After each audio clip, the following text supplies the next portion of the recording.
What? You were going to stay with us? I didn't make a reservation for you. My mind goes blank to hostility. We're on a family vacation, which I didn't even want to go to in the first place, to a fancy hotel.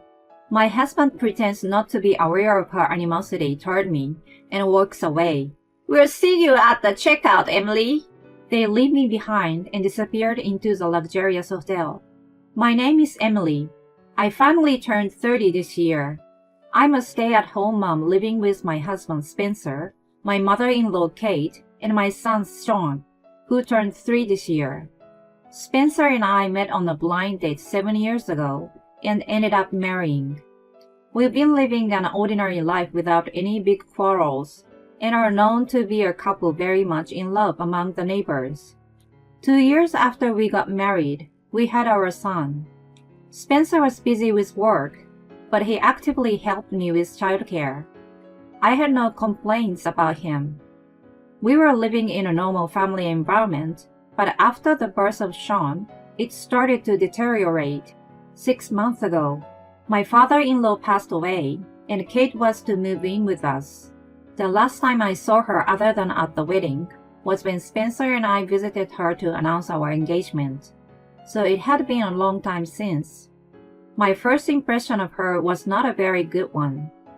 My father-in-law, on the other hand, treated me kindly and gave me a very good impression. Spencer, are you sure she is the right woman for you? I'm worried she is going to give you a hard time. I remembered she blatantly spoke her mind. Spencer tried hard to make her accept the marriage, but the way she looked at me was not very nice. We managed to get her approval after some persuasion from her husband and Spencer. I still think that she shouldn't have openly made such remarks in front of me to this day. I was worried if we could get along once she moved in with us. I tried to be positive and switched my mind to do my best with her. When she and her belongings arrived at the house, I helped her unpack. She was very kind to Sean, who turned 3 years old. While she took care of him, Spencer and I unpacked. I asked him to take care of the heavy stuff, and I organized the small things. The unpacking went smoothly, and there was only the small stuff left for me to do. This is supposed to go over here. I wonder what kind of education you went through. It was a fake plant that could be put anywhere. I put it there to improve the atmosphere of the room, but Kate pointed it out to me. Although I was displeased with the way she reacted, I tried to think she was just particular and moved it to the spot she wanted. She looked after Sean for a little while and started watching TV without offering to help me. I didn't even have time to pay attention to him, but she scolded me to watch him.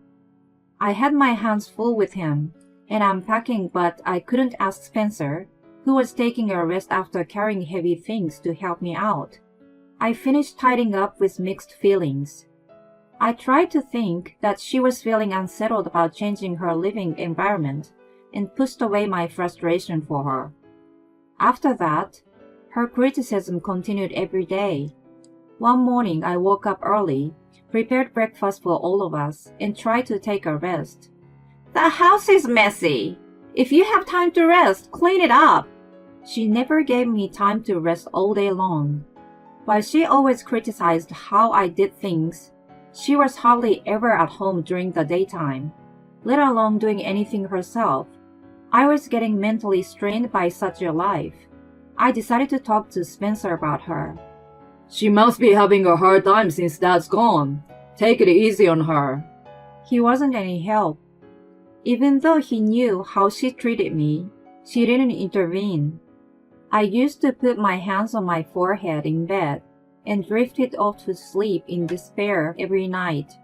Regardless of my feelings, my 3-year-old son cried at night. Unable to bear the fatigue and sleepiness, I couldn't bring myself up, and Spencer rushed to his side. Kate must have woken up by the noise and shook me violently. How are you still sleeping when your son is crying? How can you leave it to Spencer? It's a woman's job. She yelled at me for being exhausted and unable to move. I didn't want to make things worse, so I quietly got up and went to Sean. I ended up getting no sleep that night. Spencer was off that day, so I was thinking about what to cook for lunch. Spencer is off today, so I will make something. Kate started preparing. When she put the meals on the table, one plate was missing. It looks like one portion missing. I made it for Spencer, who works hard, and my grandson. Of course there's none for you. Make your own. I was absolutely mortified. I had been wondering if she was bullying me, but it became clear at that point. It wasn't that I had been unaware of it for a long time. I couldn't stand her without thinking that she was just being hard on me to make me a better wife. If I didn't think that way, I would have broken down. I couldn't talk back to her, so I confided in my friend after I dropped off Sean at daycare. That's definitely bullying. How are you holding up? I told the details to my best friend from childhood. She listened attentively and showed great concern that I finally broke down in tears in front of her. I had been fighting against my frustrations and suppressing them at home for so long. She encouraged me by saying that I was doing my best and that I would be okay. I will help you. I will figure something out. We parted as we both had things to do at home. Even though we didn't talk for very long, I felt lighter. There were a couple of things my friend suggested. One was to put a bug in the house and record what was said on a daily basis. I bought a cheap recorder on the way to pick up Sean and then went home. Kate was out as usual, so I immediately set it up in a discreet place. In the middle of cleaning, I picked up a piece of paper that had fallen out of a drawer in Kate's room. When I opened it, I saw a personal loan agreement, and the amount was $20,000.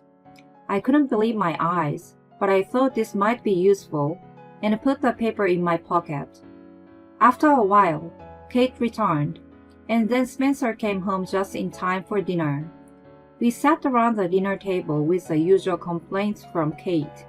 Oh, by the way, my friend gave me a discount coupon for a one-night stay at the 5-star spa hotel. The fact that she brought up the subject suggested that she wanted to go. Spencer was very much in favor of it, and my son was also excited.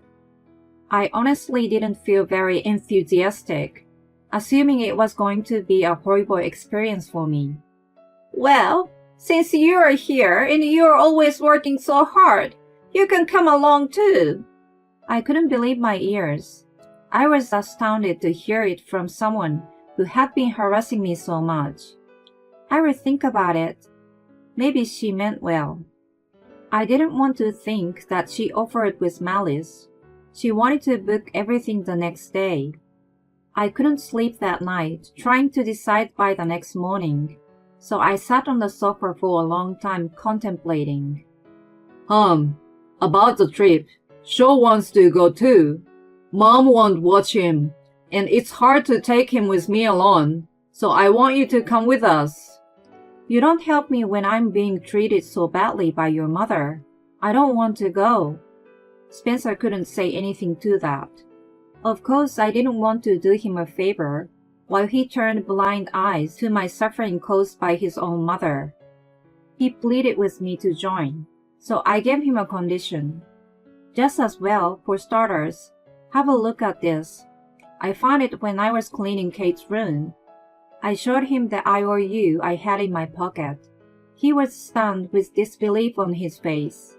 He couldn't believe that his own mother had a debt of $20,000. Can we help her pay this off?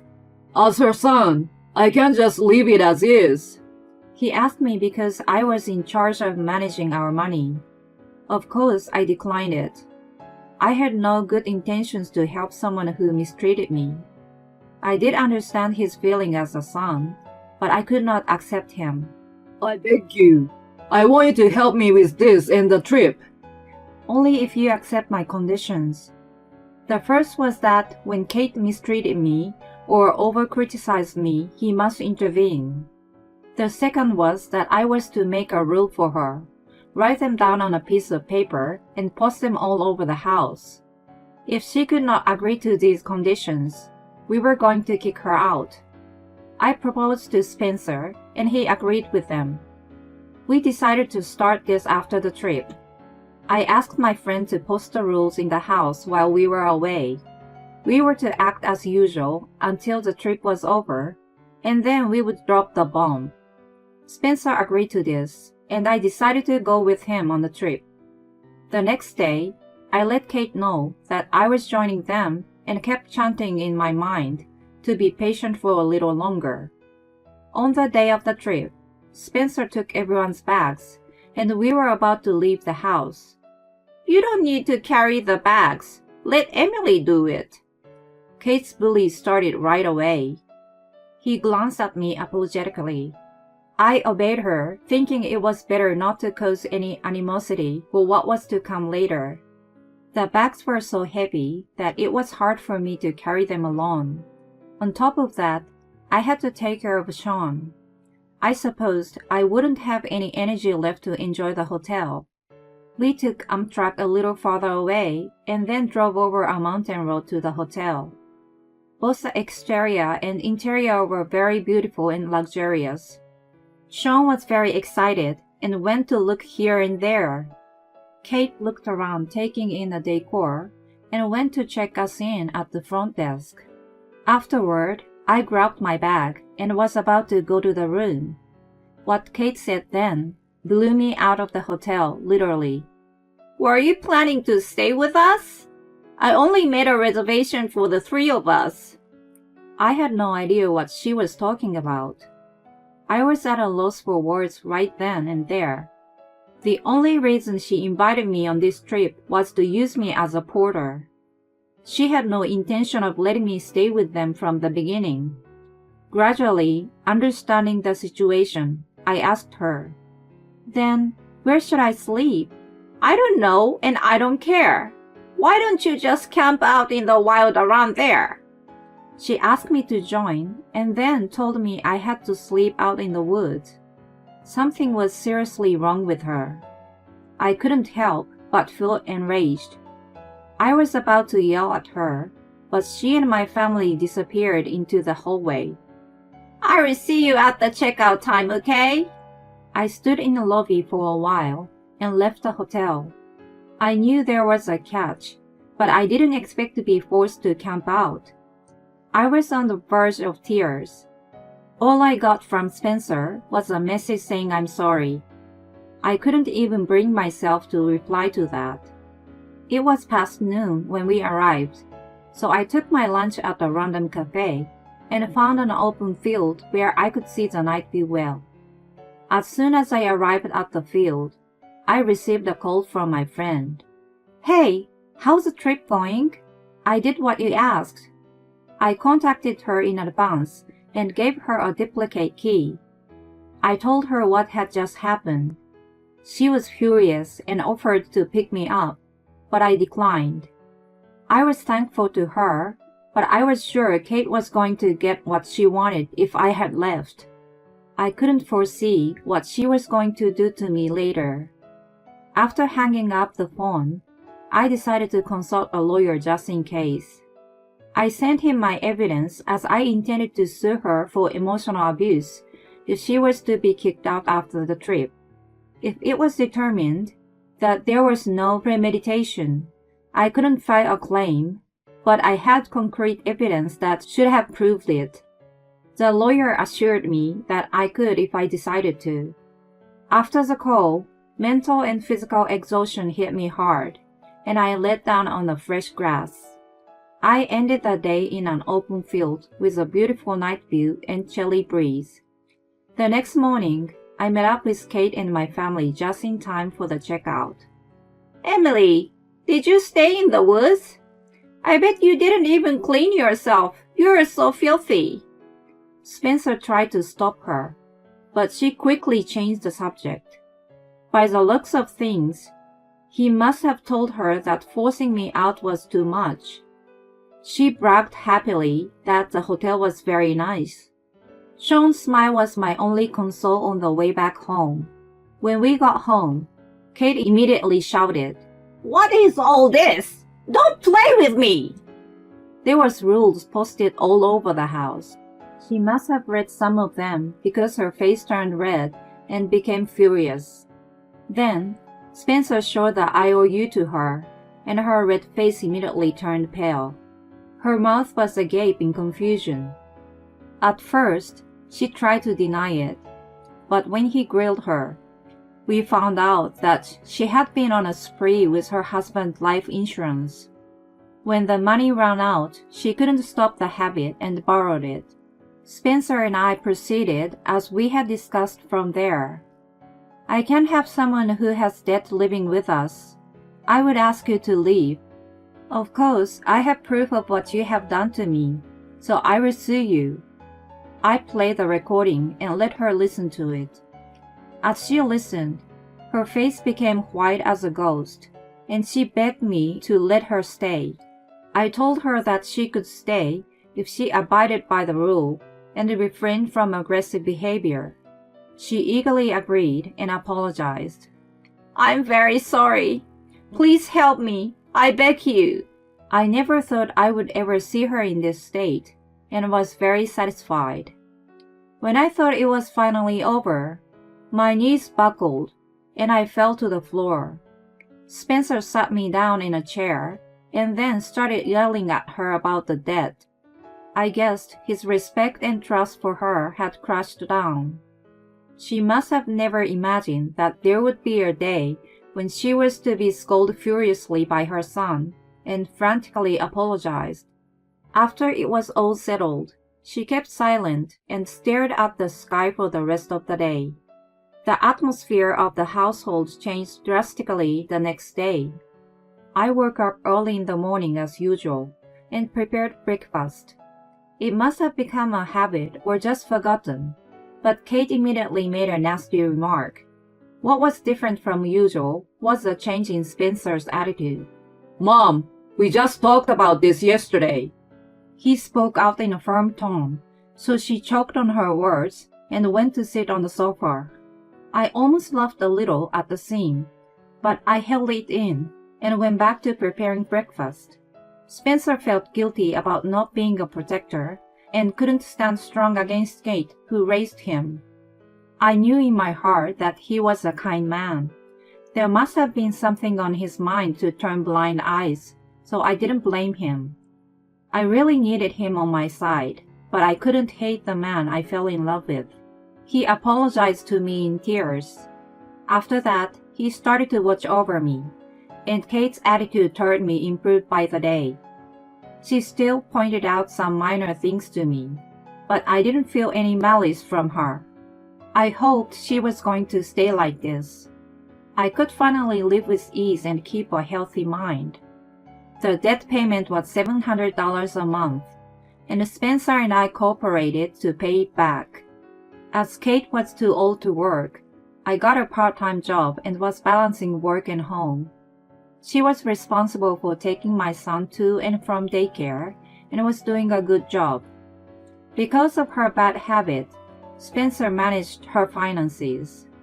My family changed it little by little for the better. No matter how much you love your husband, if your mother-in-law is terrible, you might think of divorce. I couldn't bring myself to do that, but if I had separated earlier, I didn't have to listen to terrible remarks about myself and camp out in the field. Fortunately, I found an IOU that helped me rebuild my family. Maybe I was lucky. I'm also grateful to my friend for listening and encouraging me.